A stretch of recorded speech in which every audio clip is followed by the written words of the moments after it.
प्यारे बच्चों, आज हम कक्षा 6 अध्याय 2 रेखाएं और कोण के बारे में चर्चा करेंगे। इस अध्याय में हम बिंदु, रेखा, रेखाखंड और किरण के बारे में चर्चा करेंगे।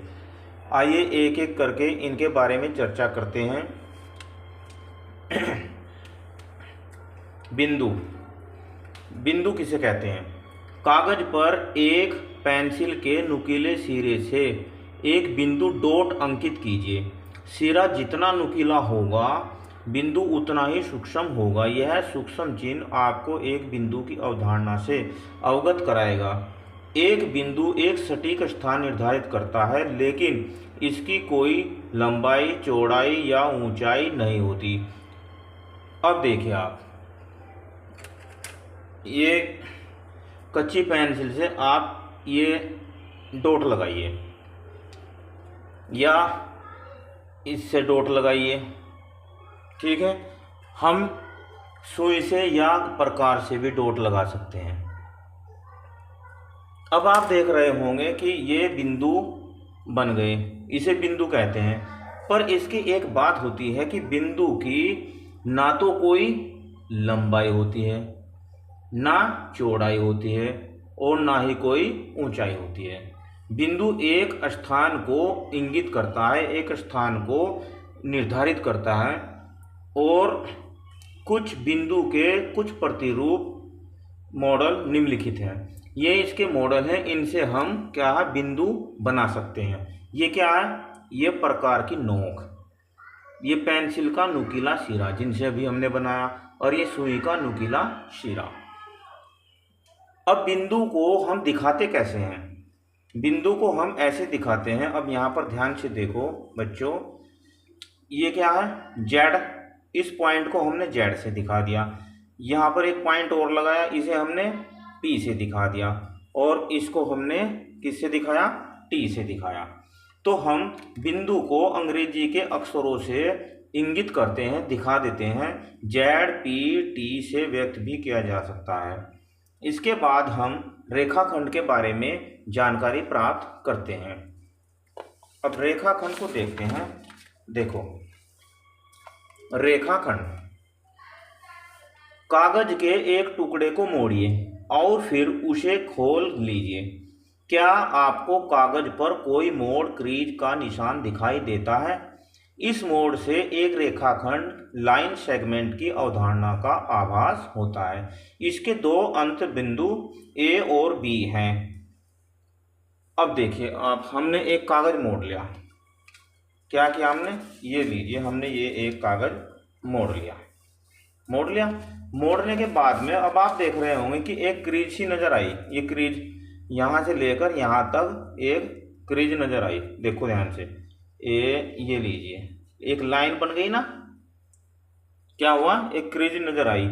इसे ही रेखाखंड कहते हैं। अब क्यों कहते हैं रेखाखंड? अब देखो, यहाँ पर ये चित्र भी दर्शाया गया है। ये कागज ही मान लो, कागज मोड़ा गया तो इसके दो पॉइंट है, एक तो ये पॉइंट बी और एक पॉइंट ए, यानी कि ए पॉइंट और बी पॉइंट। अब इससे आगे तक ये लाइन नहीं जा रही ना। अब देखो, तो इसे कहेंगे हम रेखाखंड। एक कागज के दो बिंदु ए बी अंकित कीजिए और इन दोनों बिंदुओं को यदि संभव हो मार्गों से जोड़ने का प्रयत्न कीजिए। अब यहाँ पर देखो, ये ए पॉइंट है, ये बी पॉइंट है। अब इन्हें जोड़ने का प्रयत्न करते हैं तो एक तो रास्ता ये है, ये काफ़ी लंबा है। एक ये रास्ता है, इससे भी जोड़ा जा सकता है और एक इससे भी जोड़ा जा सकता है। लेकिन जो बीच का रास्ता है, इससे अगर जोड़ते हैं तो ये बिल्कुल सीधी रेखा है, तो इसे कहते हैं हम रेखाखंड। अब रेखाखंड को हम कैसे प्रदर्शित करते हैं? देखो, ये रेखाखंड है, ए और बी इसके पॉइंट है। तो रेखाखंड को हम ऐसे प्रदर्शित करते हैं, ए बी, और इसके ऊपर जो रेखा का निशान, रेखाखंड का निशान लगाएंगे, ऐसे लाइन बनाएंगे। कैसे लाइन बनाएंगे? ऐसे लाइन बनाएंगे। इसे हम रेखाखंड कहते हैं। अब रेखा किसे कहते हैं? रेखा किसे कहते हैं? देखो, कल्पना कीजिए, ए और बी के रेखाखंड अर्थात ए बी को ए से आगे एक दिशा में और बी से आगे दूसरी दिशा में अंत के विस्तारित किया जाता है। आकृति 2.2। यह रेखा का एक प्रतिरूप है। क्या आपको लगता है कि आप एक पूरी रेखा की आकृति बना सकते हैं? नहीं। क्यों? अब देखिए रेखा को कैसे समझते हैं। ये हो गया आपका यहाँ से यहाँ तक रेखाखंड। अगर इस रेखाखंड को हम दोनों दिशा में अनिश्चित दूरी तक बढ़ाए तो इसे बोलते हैं रेखा। रेखा में और रेखाखंड में सिर्फ एक अंतर होता है कि रेखा को दोनों दिशा में अनिश्चित दूरी तक बढ़ाया जा सकता है, लेकिन रेखाखंड को नहीं बढ़ाया जा सकता। इसे कैसे प्रदर्शित करते हैं?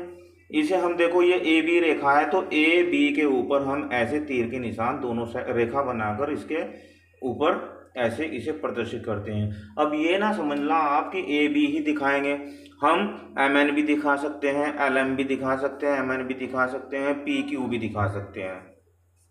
रेखा के कुछ और भी पॉइंट ले सकते हैं हम। तो रेखा को समझने के बाद इसके बाद आइए हम किरण को समझते हैं। बहुत अच्छा टॉपिक है ये, ध्यान से समझना। अब देखो किरण, किरण क्या होती है? आपने देखा होगा कि घरों में तो बल्ब लगे हुए हैं ना, बल्ब से रोशनी कितनी दूर तक जाती है? काफ़ी दूर तक चले जाती है ना।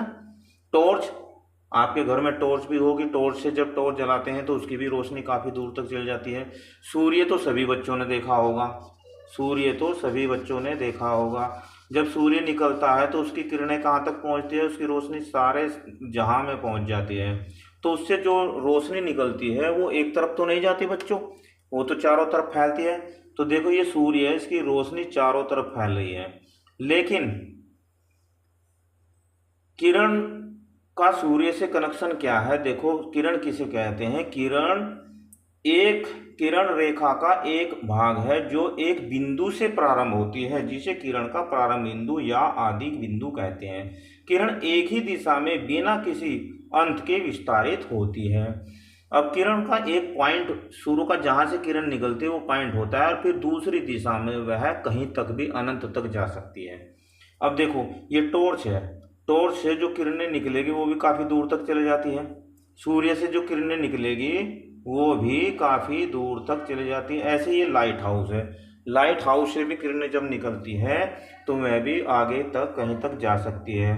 तो इसके जो उदाहरण हो गए वे लाइट हाउस से निकली प्रकाश की किरणें, टॉर्च से निकली प्रकाश की किरणें, सूर्य की किरणें। अब जैसे हमने रेखाखंड और रेखा को प्रदर्शित किया है, ऐसे ही हम किरण को कैसे प्रदर्शित करते हैं? किरण को हम ऐसे प्रदर्शित, जैसे इसका शुरू का पॉइंट ये होगा ए और यहाँ पर पी, तो इसे हम क्या ऐसे प्रदर्शित करेंगे? किरण ए पी और यहाँ से ऐसे तीर का निशान एक ही साइड में लगाएंगे। अगर कोई किरण ए बी होगी तो उसे ए बी ऐसे प्रदर्शित करेंगे। आशा करता हूँ कि आपको रेखा, रेखाखंड, बिंदु और किरण की अवधारणा बहुत अच्छे से समझ में आ गई होगी। इससे अगली एक्सरसाइज में हम आइए पता लगाइए